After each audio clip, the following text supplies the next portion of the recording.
خیبر پختونخوا میں دہشت گردی کے بڑھتے واقعات خصوصاً بنو واقعے کے دوران گنڈاپور حکومت کے کردار پر سنجیدگی سے غور کیا جانے لگا ہے۔ سنجیدہ حلقے گنڈاپور کی سیاسی حکمت عملی اور انتظامی کارکردگی کی بنیاد پر مستقبل کی منصوبہ بندی پر غور کرنے لگے ہیں۔ دہشت گردی کے خلاف جنگ میں سیاست کا یہ کھیل وفاقی حکومت کو دھمکیاں دینا، ڈرائنگ روموں میں طاقتوروں کے ساتھ مل کر چلنے کے وعدے باہر نکل کر انکار کرنا بھی پسندیدہ عمل نہیں سمجھا جا رہا ہے۔ آپریشن عزم استحکام کی مخالفت میں صوبائی اسمبلی کی قرارداد کا منظور ہونا خصوصی طور پر زیر بحث آ رہا ہے کہ یہ قرارداد ملکی سلامتی کے اداروں پر عدم اطمینان کے طور پر دیکھی جا رہی ہے۔ علی امین گنڈاپور کی یہ دو عملی کے خان کو بھی خوش رکھے اور اداروں کے ساتھ بھی نہ چلے صرف ان کی حکومت کے لیے نقصان دہ ثابت ہو رہی ہے،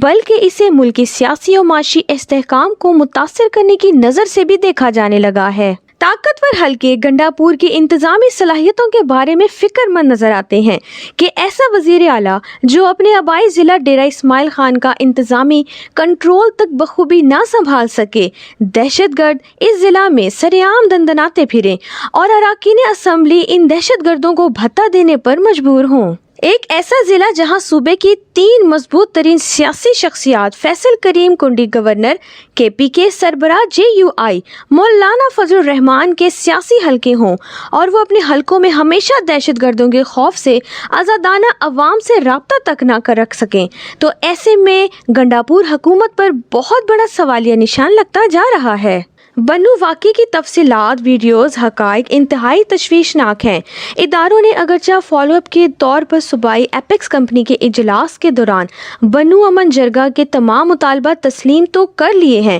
لیکن مرکز اعلیٰ امین گنڈاپور کی کارکردگی پر بالکل بھی مطمئن نظر نہیں آ رہا ہے۔ خیبر پختونخوا میں دہشت گردی کے بڑھتے واقعات خصوصاً بنو واقعے کا ترتیب وار جائزہ لیا گیا کہ دہشت گرد بنو چھاؤنی پر ایک بڑا حملہ کرتے ہیں، پاک فوج کے جوان جوانمردی سے مقابلہ کر کے انہیں انجام تک پہنچاتے ہیں۔ اس مارکے میں جوانوں کی شہادتیں بھی ہوتی ہیں۔ اگلے روز بنو کے شہری پاک فوج سے اظہار یکجہتی کے لیے امن ریلی نکالتے ہیں اور اچانک کچھ شرپسند عناصر اس ریلی کا جوش و جذبہ ہائی جیک کر کے فوج مخالف نعرے لگاتے ہوئے انہیں فوجی تفصیلات پر حملہ آور ہونے کی ترغیب دیتے ہیں اور فائرنگ کر کے پورے شہر کا امن و امان تباہ کر کے فرار ہو جاتے ہیں۔ پھر ان کا سوشل میڈیا متحرک ہوتا ہے، قومی سلامتی کے اداروں کے خلاف زہر آلود پروپاگنڈا کر کے عوام میں مزید نفرت و انتشار پیدا کر کے حالات کو خراب سے خراب تر کرنے کی کوشش کی جاتی ہے۔ اس واقعے کے پس منظر میں اندرونی اور بیرونی طور پر تیار ہونے والی سازش سے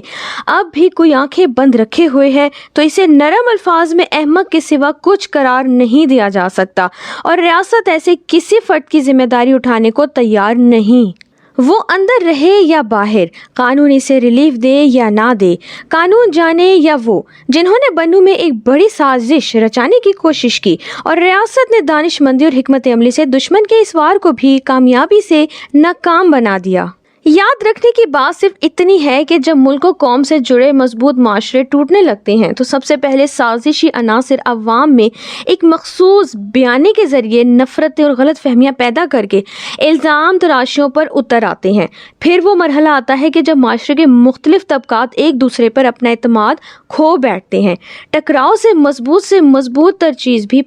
پاش کی جا سکتی ہے۔ کچھ ایسے ہی مناظر ہماری آنکھیں دیکھ رہی ہیں۔ طاقتور سے طاقتور ترین ایک دوسرے سے ٹکرا رہے ہیں، اختیارات پر کنٹرول حاصل کرنے کی خواہش، مخالفین کو نیچا دکھانے کی سوچ، حکومتیں الٹنے پلٹنے، سیاسی پسند ناپسند کی بنیاد پر فیصلوں میں اختلاف رائے سے خدا نخواستہ ہماری تباہی کی راہیں ہموار ہوتی چلی جا رہی ہیں، اور ہم ہیں کہ ایک صفحے کی کہانی کے اوراق الٹ پلٹ کر دیکھ رہے ہیں کہ کوئی تو راہ نکلے، مگر ہمیں فریقین ٹس سے مس ہوتے نظر نہیں آ رہے ہیں۔ بنو واقعہ ایک اور 9 مئی بن سکتا تھا، بلکہ حاکم بدہن اس سے بھی بڑا فساد برپا ہو سکتا تھا، لیکن صبر و تحمل سے کام لے کر دشمن کی اس سازش کو بھی ناکام بنا کر صوبائی سیاسی قیادت کو ایک بار پھر موقع دیا گیا ہے کہ اگر دہشت گردی کے خلاف جنگ میں ایک حکمت عملی پر متفق نہ ہوئے تو توقع ہے کہ زیادہ نقصان ہو سکتا ہے۔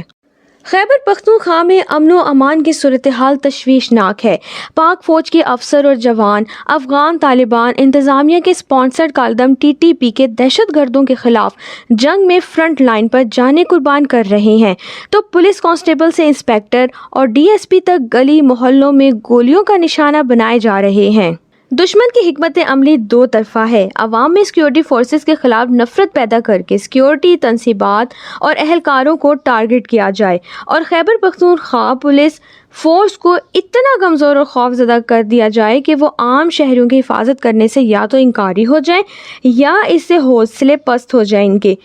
کہ وہ صرف تھانوں میں محصور رہیں اور دہشت گرد انہیں بآسانی نشانہ بنا سکیں۔